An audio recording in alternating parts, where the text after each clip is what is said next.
Un saludo a todos. Y normalmente nosotros no íbamos a dar ninguna declaración, puesto que creemos que el trabajo de mediación debe ser un trabajo silencioso, pero mi presencia aquí es por velar por los derechos de las personas privadas de libertad. El trabajo fueron varios días de trabajo, de diálogos, en los cuales entendieron que no podía seguir el sufrimiento de las personas que estaban retenidas. Y bueno, no hubo ningún tipo de condición en todo lo que se conversó, sino simplemente hubo un pedido de respeto de los derechos humanos en el marco también de la situación tan especial que tenemos con el decreto 111 para que no haya más sufrimiento pues en la cárcel. No todos pertenecen a bandas, hay muchos ancianos, hay personas vulnerables, hay gente que está pendiente de juicios de alimentos o que no son delitos de un carácter terrorista, ¿no? Realmente hubo en un principio una gran colaboración del Estado. Agradecemos todos los buenos quehaceres de todas aquellas instituciones que permitieron estos diálogos. Entendemos que es una situación muy especial y agradecemos también al señor gobernador y al presidente Daniel Noboa propiciar estos diálogos. La mañana empezó bien, pidieron que fuéramos garantes de los derechos, pero eso del mediodía empezó a calentarse un poco el ambiente y empezó a haber maltratos e incluso apareció una persona muerta, maltratada, golpeada. Ahí es cuando el señor obispo hizo un llamado fuerte de atención, hizo una denuncia e incluso él, frente a las autoridades, frente al presidente, hará los requerimientos necesarios para exigir solamente que se cumpla con todos los principios de derecho humanitario en situaciones de guerra y que se respeten los derechos. Cuando hablamos esto de los derechos humanos es bastante difícil, bastante complejo, porque los derechos humanos entendemos son para todos, claro. No para todos, es bastante complejo. Por decir, derechos humanos para los que fueron retenidos en contra de su voluntad, derecho a la vida contempla, ¿no? Y entendemos que los que están ahí, en su mayoría están involucrados en hechos violentos, digo, en su mayoría. Pero hay que poner en una balanza esto cuando lo hacemos y cómo actuar ahí. A ver, sí, estoy totalmente de acuerdo y es la pregunta que siempre nos hacen. Como usted bien sabe, como vicariato llevamos, desde que estamos, señor Antonio, trabajando, y aquí venimos, por la pacificación. Nuestro vicariato tiene un proyecto de atención a víctimas de violencia. No es que estemos... Y muchas de las personas que han sido víctimas de la violencia han pasado por nuestros proyectos, se les ha dado apoyo emocional, a quien ha necesitado también un pequeño apoyo económico, se está apoyando a las familias, muchas veces se buscan diálogos para acabar con estas situaciones y como iglesia siempre hemos estado al lado de las víctimas. De hecho, nuestra posición cuando nos acercamos a las cárceles es por la liberación, no es la primera vez, por la liberación de los retenidos. Cierto es que hay unos diálogos y no podemos permitir que se acabe un diálogo por echar gasolina al fuego. Buscamos una justicia restaurativa. ¿Qué significa una justicia restaurativa? Para encontrar la paz tenemos que tener en cuenta víctimas y victimarios, mientras no haya reconciliación y resentimiento. Sé que son procesos largos, penosos, pero hay experiencias de mucha gente que se ha liberado de esa carga de ser víctima y se ha convertido en sobreviviente de violencia. Creemos que es importante, si hay un espacio de diálogo, de encuentro, aprovecharle para pacificar nuestra ciudad. Vuelvo y repito, no hacemos nunca apología del delito. Es más, creemos que el Estado debe recuperar su espacio en el Ecuador, en educación, en salud, en seguridad. Le debe recuperar en todos los aspectos. Y claro, para que haya paz, probablemente tengamos que dar muchas más oportunidades a aquellos que están inmersos en este mundo. Debe desaparecer la violencia. Mire, padre, entendemos muy bien porque lo conocemos hace algún tiempo y entendemos su trabajo que hace y la pregunta iba dirigido a eso, ¿no? Para que se entienda que la iglesia no solo está en ese lugar, la iglesia está en todos lados, incluso haciendo el trabajo preventivo, pero solo no puede. La familia tiene que ayudarle. Sí, miren, hay una experiencia en dos de los barrios, lamentablemente no hay los recursos necesarios para poder avanzar, pero es obvio que los muchachos ellos toman es decir, en nuestro barrio ya, unos y otros decidimos pacificar. Ellos deciden pacificar y después piden en qué se nos puede colaborar, con alimentos, con proyectos, y poco a poco se van dando pasos. ¿Qué ocurre? Que nosotros entendemos que hay que estar con la víctima y el victimario y hacer procesos de reconciliación, porque muchos de los victimarios han sido por años víctimas de un olvido del Estado. Con esto no quiero decir que la pobreza, criminalizar la pobreza, no. Hay quien sale, pero también tenemos que aceptar toda nuestra responsabilidad social de dar oportunidades, Y creo que es importante, antes de ocurrir estos nefastos sucesos, que sean las mujeres de los PPL se han acercado tempranito de mañana a comunicarme que la situación, se oyen gritos, se oyen disparos, que ellas mismas, pues desde las lomas ven que la situación está muy compleja y creo que se dirigirán ellas a las autoridades competentes a pedir que se respeten los derechos, pero vuelvo y repito, la Iglesia, desde la entrada de Monseñor Antonio Kramer y como anterior hizo Monseñor Eugenio, trabaja por la paz, atendiendo a víctimas y a victimarios. Pero todos tenemos que ser parte de este proceso. Y cuando se abre un breve espacio para la paz, el Estado también tiene que apoyar. Y no puede ser que en una requisa haya muertos, haya maltratados, haya golpeados, más cuando se pidió y hubo un compromiso del presidente, de nuestro señor presidente, de que se iba a respetar en todos los momentos los derechos humanos. Pero yo vi realmente actos de maltrato, muchachos con caras y cabezas partidas, gaseados. Y bueno, creo que eso no es forma ni es manera. ¿Por qué? Porque esto todo crea resentimiento y violencia. Aumenta la violencia. Ciertamente el Estado tiene que actuar con firmeza, obvio. Pero también tengamos en cuenta que quizás esté atacando al eslabón más débil.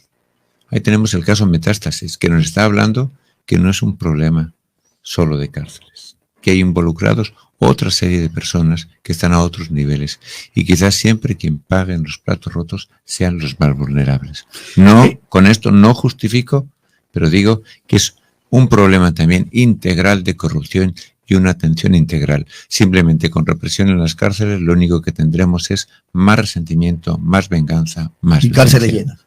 Y cárceles llenas. Que eso no nos lleva a nada.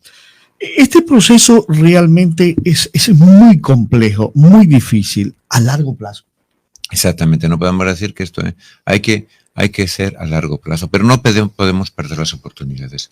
Ahora se nos brindó una oportunidad de diálogo, que no había que haberla pagado con gasolina, sino haber echado agua, haber purificado, haber dado nuevos pasos para que, así como nosotros intercedemos, que podamos interceder en todos los casos.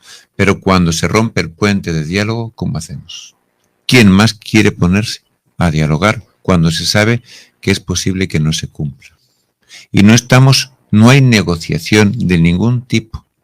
Lo único que se pide es que se trabaje en el marco de la ley. Y yo no creo que la ley diga que a los PPLs hay que golpearles, hay que masacrarles, hay que torturarles. En todo caso, usted tiene un largo trajinar en este trabajo. ¿Cuánto duro, cuánto difícil ha sido? Ahora se ha complicado más. Yo creo que se ha complicado más, ¿no? O sea, teníamos una buena oportunidad para empezar otro tipo de diálogos.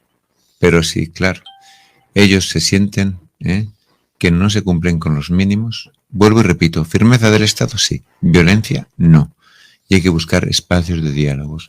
La Iglesia siempre va a estar al servicio del diálogo. La Iglesia va a apoyar también a las víctimas y victimarios, porque los retenidos serán víctimas. Trabajamos por su liberación. ¿Van a insistir en el proceso de paz? Nosotros vamos a insistir y vamos a ser muy enérgicos, como lo ha sido Monseñor, y en su momento se hará público el documento que ha mandado al señor presidente y también a las instituciones de la Iglesia a su más alto nivel. Estamos pidiendo y queremos diálogo. Queremos la reconstrucción del Estado de Derecho. Pedimos que se acabe la corrupción, que es uno de los mayores problemas que se tienen. Y pedimos muchas oportunidades para los jóvenes, para que con oportunidades de educación salgamos de estos. ¿Cómo llegar a la familia? ¿Cómo llegar a esa familia cuando tenemos los integrantes de los jóvenes, a veces hasta de niños de 10 o 11, que ya están formándose en ese proceso violento? Ciertamente. Yo creo que la educación es el camino, no hay otro camino sino la educación. También el apoyo de todas las iglesias, de los valores, de todos los hombres y mujeres de buena voluntad. Ciertamente la familia es la base de la sociedad. Lo que creemos en familia, eso es lo que tendremos en nuestra sociedad. Pedir a todas las familias que por favor no seamos alcahuetes, que eduquemos en valores, con firmeza, no con violencia, con cariño, no alcahueteando, para que esto pueda ser un proceso auténtico. Esto no es de 2 días ni 2 meses. Empezar a tiempo, ¿no? Cuando está en el proceso. Hay que hacerlo desde niños, ¿no? Todas las tendencias educativas saben que desde el vientre materno el niño tiene que recibir cariño para dar cariño. La empatía, formar en valores, formar en el diálogo serán fundamentales. Pero quizás el lenguaje que se nos está dando cada vez que se actúa con violencia, que es la única solución. Y no. Si se pudieron liberar a través del diálogo, sin ningún tipo de condiciones, a los que estaban retenidos, ¿por qué no seguir este camino para reducir los índices de violencia en nuestra ciudad y nuestra provincia? Como usted lo decía, esos retenidos fueron integrados libremente y sanos. Y sanos, sin ningún tipo de violencia. Ahí han visto los testimonios. Nosotros también, en principio, como dije, somos mediadores, no íbamos a hacer ningún tipo de declaración, puesto que creemos, pero en este caso soy capellán de la cárcel, y bueno, un grupo numeroso de mujeres están angustiadas, llorando desde las primeras horas de la mañana cuando ha salido el sol, buscándome para pedir que por favor se respeten los derechos humanos, que se respete el marco de la ley. No piden nada que esté fuera de lo lógico. Bueno, al finalizar, padre, aquí usted ha dicho hay ancianos y hay personas que están presos por alimentos. ¿Son muchos? Los ancianos son un grupo numeroso en estos momentos, no podría decirle cuántos. Hay algunos que están presos por torpes, por no haber solucionado a tiempo un asunto que con mediación se podría haber hecho, ¿no? Y yo creo que hay que seguir buscando el diálogo, hay que parar todo este maltrato. Ciertamente, las cárceles tienen que pasar a ser sistemas de rehabilitación social, tienen que dárseles oportunidades para el cambio, tiene que haber espacios y oportunidades. Primero, en prevención. Saben que a través del programa Nación de Paz nosotros llevamos muchos años trabajando por la prevención de las violencias, pero también a través de Cáritas saben que estamos en muchos proyectos con microemprendimientos para ayudar a estas personas y seguiremos haciéndolo. Y también siempre estaremos al lado de las víctimas para darles una mano. Nunca alcahuetearemos la violencia, pero siempre denunciaremos todo aquello que rompe los caminos de la paz. ¿Es lo que usted siente, padre? Las cárceles no son lo que queremos. Desde afuera lo vemos así, pero usted vive el día a día. Las cárceles se preocupan más de hacer muros que de hacer escuelas. Pregunten cuánto tiempo llevan sin escuelas presenciales. Meses. Desde la pandemia, interrumpidamente, 1 mes, 2 meses salen, 1 mes, 2 meses salen. Ciertamente ahora se ha dado la oportunidad, y hay que agradecer al Estado, de que algunos puedan acceder a la universidad, pero hay que dar la oportunidad de educación para que acaben la primaria, para que acaben el bachillerato. Ciertamente el SNAI tenía unos proyectos de bachillerato especializados en panadería, en mecánica, en carpintería, que se sigan haciendo, que se sigan con esos procesos de educación, que se sigan con valores, que las iglesias todas, católicas, evangélicas, luteranas, protestantes, tengamos la oportunidad de anunciar la sanación. El proyecto del vicariato se llama Hospital de Campaña porque entendemos que tiene que haber una sanación integral y nosotros desde lo espiritual tenemos que hacer una sanación desde lo integral, de la víctima y del victimario. Los que hemos vivido en países que ha habido guerras civiles sabemos que los resentimientos duran 40, 50 años y es muy doloroso. Yo en mis primeros años de sacerdote en los pueblos que vivía, el pueblo todavía, 30 años después, estaba con resentimientos por la guerra civil. No podemos permitirnos eso. Ecuador es un territorio de paz, es un bello país. Y bueno, nuestra misión es ser bienaventurados cada vez que construimos la paz. Yo sé que es muy difícil conseguirla, pero nuestra responsabilidad como cristianos, como católicos, es ser constructores de paz.